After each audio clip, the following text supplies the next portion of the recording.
pecinta sepak bola Indonesia, kali ini kakak akan memberikan berita-berita terupdate dan menarik seputar sepak bola nasional untuk kalian semua. Selamat menyaksikan!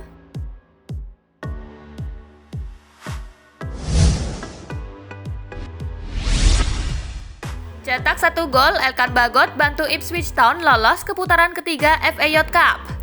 Bek Timnas U19 Indonesia, Elkan Bagot turut andil dalam kemenangan besar Ipswich Town U18 saat melawan Chelmsford City Senin 23 November 2020. Elkan Bagot kembali diturunkan saat Ipswich Town melawan Chelmsford City dalam laga putaran kedua FA Youth Cup. Ipswich Town sendiri berhasil menang telak pada laga ini. Tampil menekan sejak awal, Ipswich Town menguasai jalannya pertandingan. Mereka pun berhasil unggul 1-0 saat laga baru berjalan 10 menit. Gol kedua Ipswich datang pada menit ke-20 melalui Elkan Bagot. Memanfaatkan tinggi badannya, Elkan mampu mencetak gol melalui sundulan dan mengubah skor menjadi 2-0. Sementara itu, dengan 1 golnya, Elkan Bagot semakin mendapat kepercayaan dari tim pelatih Ipswich Town.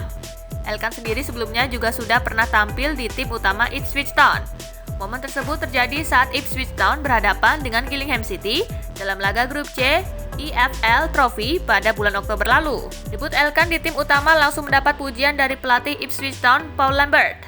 Melihat penampilan Elkan yang cukup konsisten, bukan tidak mungkin jika dalam waktu dekat dirinya akan mampu menembus skuad utama The Baby Blues.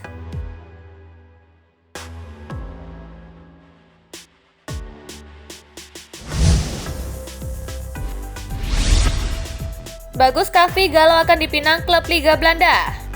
Amiruddin Bagus Kavi Alfikri galau soal masa depannya dengan FC Utrecht. Dia tidak ingin kehilangan kesempatan emas. Namun Bagus sebulan belakangan menjadi pusat perhatian. Hal itu setelah ia dikait-kaitkan dengan FC Utrecht. Bagus sempat berseragam klub Liga Belanda itu di sela-sela pemulihan cedera pergelangan kaki. Sampai akhirnya pemain yang identik berambut kribo itu menyambangi markas Barito Putra di Banjarmasin. Bagus akhirnya mengaku bahwa kepulangannya ke tanah air untuk menyelesaikan proses izin pindah dari Barito. Ya, sebenarnya waktu saya masih di Belanda, Barito Putra tidak menjawab email dari Utrecht, padahal deadline-nya hari itu juga. Ya, saya dijadwalkan tanda tangan harusnya Jumat pekan lalu, malah tidak menjawab. Jadi saya gagal tanda tangan sama mereka, kata Bagus. Ya, saya cuma tak ingin kehilangan momentum saja. Terus ya, kalau dibilang seperti itu, saya merasakan ada kegalauan. Masa sih saya gagal di kesempatan yang mungkin tidak datang 2 kali, kata dia menjelaskan.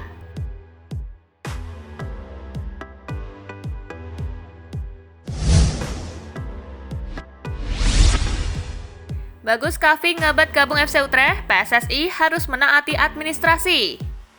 Direktur Teknik PSSI Indra Syafri mengomentari permasalahan yang dialami Bagus Kavi. Ia berpesan agar pesepak bola berusia 18 tahun tersebut mesti mengikuti aturan yang berlaku. Bagus mendapat tawaran untuk memperkuat klub Belanda FC Utrecht, namun kepindahannya mengalami kendala karena ex-timnas Indonesia U16 masih terikat kontrak dengan Barito Putra sampai akhir tahun depan. Oleh karena itu, Bagus harus sadar situasi yang sekarang terjadi. Ia bisa saja pergi asalkan FC Utrecht mau membayar sisa kontrak yang ada di Barito Putra.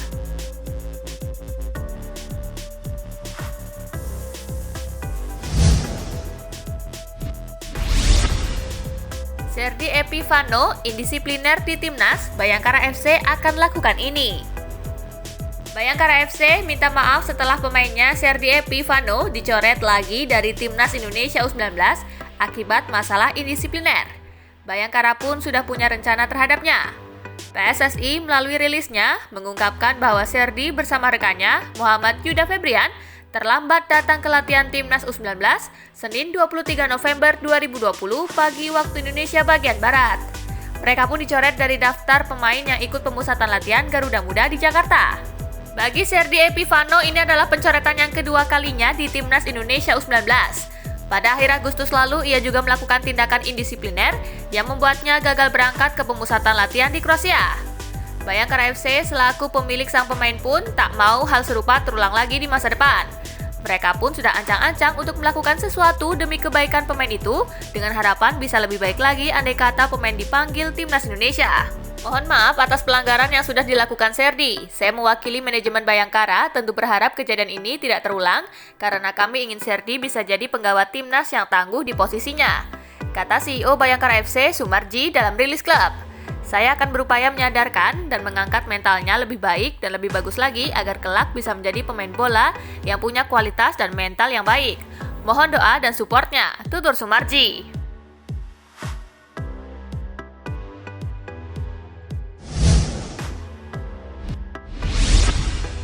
Pemainnya dicoret dari Timnas U19, manajer Barito Putra ambil sikap. Manajer Barito Putra, Mundari Karya mengaku akan menemui fullback mudanya Muhammad Yuda Febrian secara langsung usai dicoret dari Timnas Indonesia U19 karena masalah indisipliner. Yuda baru saja resmi dipulangkan oleh pelatih Timnas U19 Sinteyong bersama dengan pemain Bayangkara FC Serdi Epifano. Terkait hal ini, Mundari mengaku belum mendengar secara langsung penjelasan dari Yuda. Ia pun berencana mendengar langsung dari fullback 18 tahun itu dengan mengunjungi kediamannya. Mundari melanjutkan, pihak klub Barito ingin menjaga mental Yuda. Mengingat sang pemain masih muda, ia tidak ingin yang bersangkutan menjadi trauma. Saya ingin tanya apa masalahnya, tapi kan tidak mungkin bisa saya tanya di telepon saja, kata Mundari. Yang paling penting masa depannya ya, jangan sampai dia merasa terpukul atau lebih down. Nantinya jadi tidak mau main bola lagi, tutur Mundari.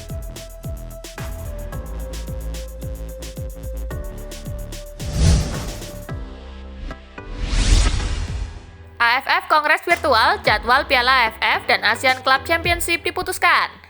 Federasi Sepak Bola ASEAN menggelar kongres tahunan pada Selasa 24 November 2020.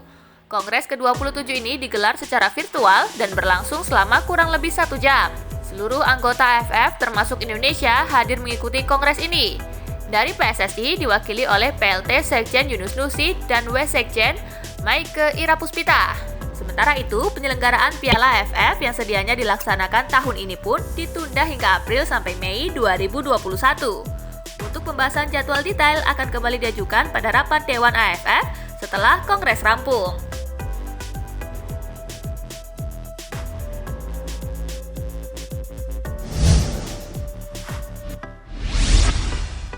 Empat klub luar negeri sasar gelandang Persija Jakarta Mark Klok. Ketidakpastian kompetisi Liga 1 membuat para pemain Indonesia mencari cara untuk bisa tetap berkompetisi dengan membela klub luar negeri. Salah satu media Indonesia dapat mengkonfirmasi bahwa gelandang milik Persija Jakarta, Mark Klok, telah mendapat perhatian dari 4 klub luar negeri, yang seluruhnya merupakan klub yang bermain di kompetisi Malaysia. Sumber terpercaya menyebut 4 klub tersebut menaruh minat kepada Klok karena kini sudah memegang paspor Indonesia setelah proses naturalisasinya rampung pada bulan ini. Beberapa negara memang menyediakan kuota khusus untuk pemain asing dari Asia Tenggara. 4 klub yang menaruh minat kepada Mark Klok antara lain Kedah FA, Perak FA, Terengganu FC, dan Selangor FA.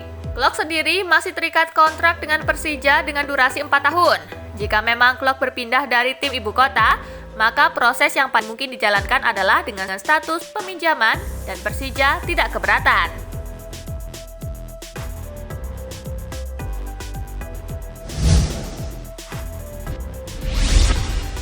PT Liga Indonesia Baru mulai lobi polisi. PT Liga Indonesia Baru akhirnya mulai melakukan pendekatan kepada kepolisian untuk mengeluarkan izin keramaian untuk pertandingan Liga 1 2020-2021 yang rencananya digulirkan pada awal tahun depan. Direktur Utama PT LIB Ahmad Hadian Lukita bersama rombongannya Selasa 24 November menyambangi Badan Pemeliharaan Keamanan Polri untuk menjelaskan beberapa hal terkait pelaksanaan Liga 1. Menurut Ahmad, PT LIB menyampaikan mengenai pentingnya kelanjutan Liga 1 serta fakta sebagian besar stakeholder sepak bola nasional menginginkan olahraga terpopuler di tanah air ini bisa secepatnya bergulir lagi.